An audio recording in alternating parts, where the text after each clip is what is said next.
Hola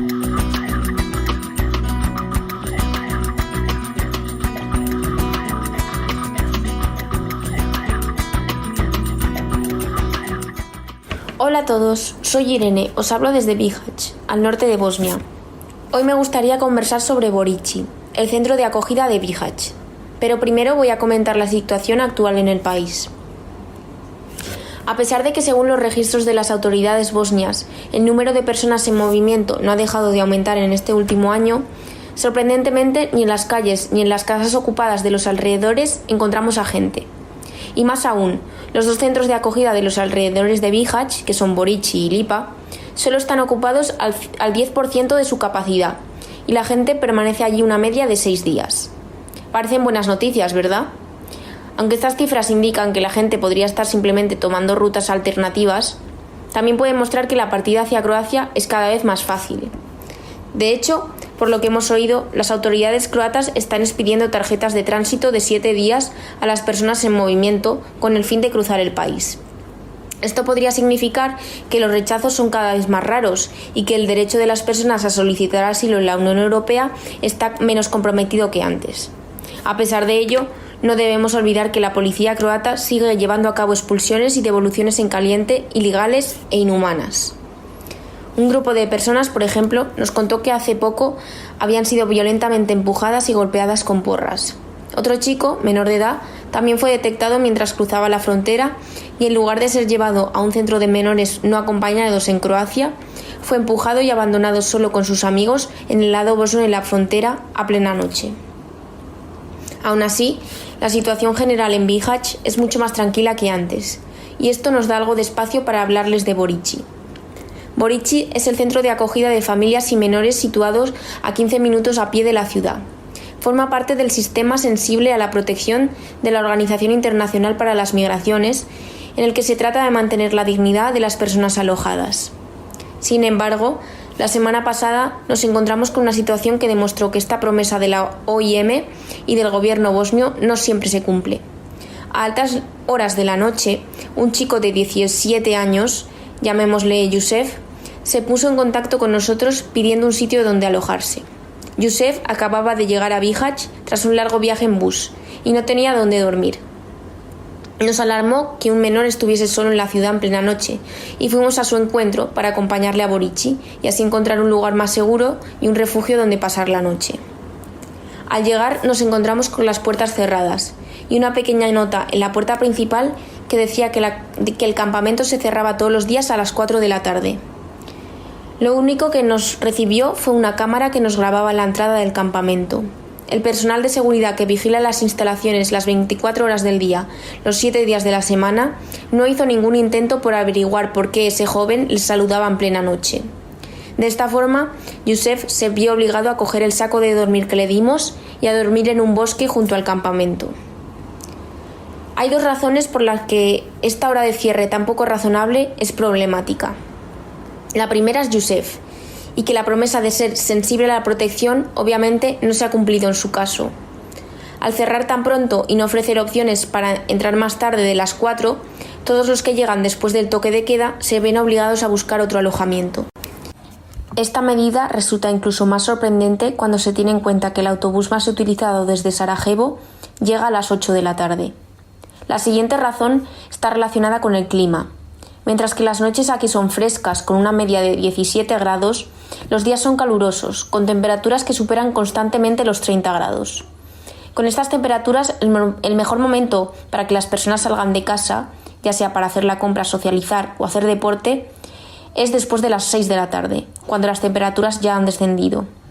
Como consecuencia de esta hora de cierre, todas las familias y niños que viven en Borići, en el campo, se ven privados de su derecho al libre movimiento y excluidos de cualquier actividad social en el exterior, a menos que quieran tostarse al sol.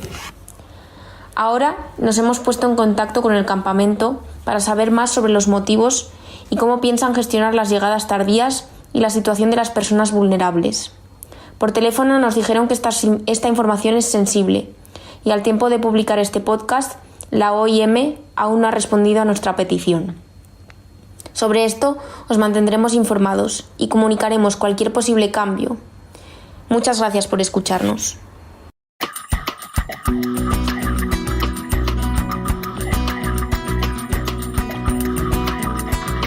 Soy Irene y vengo a actualizaros la situación en Sid, Serbia. Nuestro equipo suele hacer distribuciones de ropa y material de primer auxilio a personas que están en tránsito o fuera de los campos de refugiados. A pesar de estar financiados parcialmente por la Unión Europea y proveer un alojamiento temporal a estas personas en tránsito, estas personas se encuentran en malas condiciones. No se proporcionan sábanas ni ropa limpia, por lo que la suciedad se acumula, lo que resulta en sarna y otras enfermedades. Al apenas haber personal sanitario, estas personas no son atendidas o el personal simplemente les da recetas que no pueden comprar, debido a la lejanía de estos campos de las farmacias de la ciudad. También hablaremos brevemente de nuestra labor en casas o edificios abandonados, donde también estas personas se encuentran. Hoy nos encontramos con María, la persona encargada del punto focal de salud, que nos puede contar con más detalle la situación actual. Bienvenida, María. La peor situación que hemos visto es la del campo de Adasevsi. Cada vez que vamos a este campo suele haber alrededor de 50 personas que piden atención médica. Es un campo con más o menos 300 personas, pero hay médico solo en días de semana y por 4 horas. Parece ser que el médico no tiene acceso o muy limitado a betadine y tiritas porque la mayoría de gente tiene heridas sin desinfectar. Por nuestra experiencia, el médico solo da ibuprofeno o escribe prescripciones que las personas no pueden ir a comprar en general porque para llegar a la farmacia más cercana tienen que pagar un taxi de 20 euros y la mayoría no tienen ni dinero para la prescripción. Hasta hace 2 semanas podíamos hacer primeros auxilios como limpiar heridas causadas por el bosque, tratar infecciones tópicas como la sarna y atender a personas que sentían un malestar físico general. Hace alrededor de 2 semanas tuvimos problemas con los trabajadores del campo. Nos dijeron que teníamos que parar de medicar en los campos o llamarían a la policía. Desde entonces hemos intentado mantener un perfil bajo. La semana después del incidente no medicamos en absoluto y la semana pasada, en vez de hacer nosotras los primeros auxilios, proporcionamos kits para desinfectar y cubrir heridas. También volvimos a empezar a dar el tratamiento para la sarna. En el campo, para las familias, también hemos parado de hacer medicina, también por problemas con el campo. La situación era similar a la de Adasevsi, pero en mucha menor escala, ya que solo hay alrededor de 50 menores en este campo. En las casas y edificios abandonados donde las personas viven, la situación fluctúa mucho cada semana, dependiendo de qué personas hay. La gente no se queda más de 4 días en estas casas o edificios, así que se nos complica el tratamiento de sarna. Para tratar la sarna tenemos que proporcionar una ducha y lavar ropa y sábanas después del tratamiento. Esto no es posible si la gente solo se queda pocos días. Gracias, María.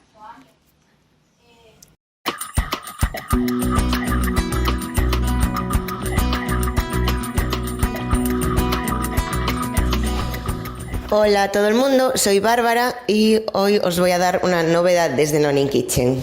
El movimiento Kitchen ha decidido aterrizar en Ventimiglia, Italia. Después de visitar muchas veces esta ciudad, que está muy cerca de la frontera con Francia, después de hablar con muchos colectivos y organizaciones que están presentes en Ventimiglia y que trabajan con personas migrantes, creímos que era un buen lugar donde comenzar a trabajar. Una de las principales razones es que en Ventimiglia conoces a muchas personas que han sido devueltas ilegalmente desde Francia, personas que se fueron a Francia a pedir allí asilo, a pedir protección internacional, y que las autoridades francesas, la policía, en vez de ofrecerles este derecho, lo que ha hecho ha sido devolver a las personas a Italia. Y así podemos comprobar una cosa que llevamos afirmando hace mucho tiempo, que es que las devoluciones ilegales en la Unión Europea no es algo exclusivo de los países del sur de Europa o no es algo exclusivo de los países del este de Europa, sino que es parte de la política fronteriza de todo el colectivo de la Unión Europea. Es decir, no solo Hungría o Bulgaria o Croacia devuelven a las personas en caliente de forma ilegal, sino que también dentro de la Unión Europea se producen estas prácticas. Hemos aterrizado hace unos días y ya desde el principio hemos conocido a muchas personas que nos contaron sus historias a este respecto. Por ejemplo, gente de países de África que antes eran colonias francesas y por tanto estas personas hablan francés, que nos cuentan que se fueron a Francia a pedir asilo o porque tienen ahí familia o porque conocen el idioma y que las autoridades las han devuelto a Italia. Y además, estas personas llegaban con documentos muy irregulares. Por ejemplo, documentos que les obligaron a firmar, según nos contaron, en donde decía que tenían que abandonar la zona Schengen en menos de 7 días. O documentos que les obligó a la policía francesa a firmar, en donde las personas se comprometían a no volver a entrar en Francia. Y en realidad, cuando una persona llega a un país de la Unión Europea y pide asilo y pide su protección internacional, lo que deberían hacer las autoridades es ofrecerles este derecho y comenzar a investigar su caso para ver si esa persona puede conseguir el asilo. Así que, además de la denuncia que vamos a hacer en Ventimiglia, también estamos ofreciendo apoyo todos los días. Ayudamos a los colectivos que ya están presentes en la ciudad con comida para que puedan distribuir, y hemos comenzado nuestro proyecto de duchas y de higiene y de salud. Muchas personas están forzadas a vivir en la calle porque si la policía no te está dando tu derecho de pedir asilo, estás sin papeles en Italia. Si estás sin papeles en Italia, es muy difícil que alguien te quiera alquilar un local, una casa para dormir. Es muy difícil que puedas trabajar porque no tienes documentación para ello. Entonces eso fuerza a las personas a vivir en la calle. Al vivir en la calle corres riesgo de tener enfermedades en la piel. Al no poder ducharte, pues las condiciones higiénicas no son las apropiadas. Así que en una zona de la ciudad de Ventimiglia ponemos unas duchas portables que tenemos y la gente puede venir, ducharse, afeitarse, cortarse el pelo, ponerse ropa limpia, y la verdad que estamos muy contentos porque ves a la gente salir de la ducha muy relajada y muy contenta de poder pues estar limpios y bien. Y bueno, esto es todo desde Ventimiglia. Pronto seguiremos informando de más cosas. Muchas gracias.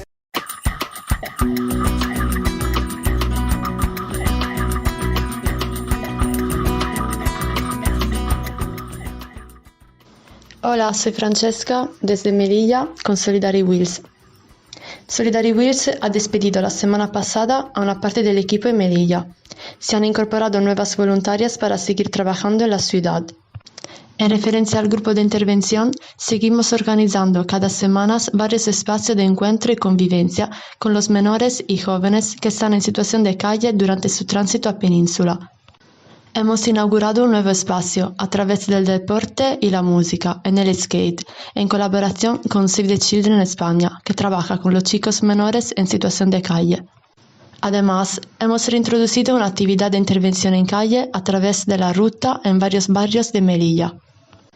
Desde Jurídico, seguimos trabajando en una estrategia que ponga de manifiesto la falta de transparencia en los protocolos para acceder al centro de estancia temporal para inmigrantes. El equipo de documentación continúa debatiendo sobre el nuevo enfoque, recogiendo las consideraciones del resto de grupos de trabajo para, de cara al nuevo curso, poder contar con una propuesta concreta acerca de la recompilación de la información y participación en este grupo de las personas a las que acompañamos. Por último, las compañeras de fundraising siguen creando nuevas campañas de financiación y trabajando en la presentación de proyectos para que Solidary Wheels no pare y sigamos reivindicando lo que es justo para todas las personas.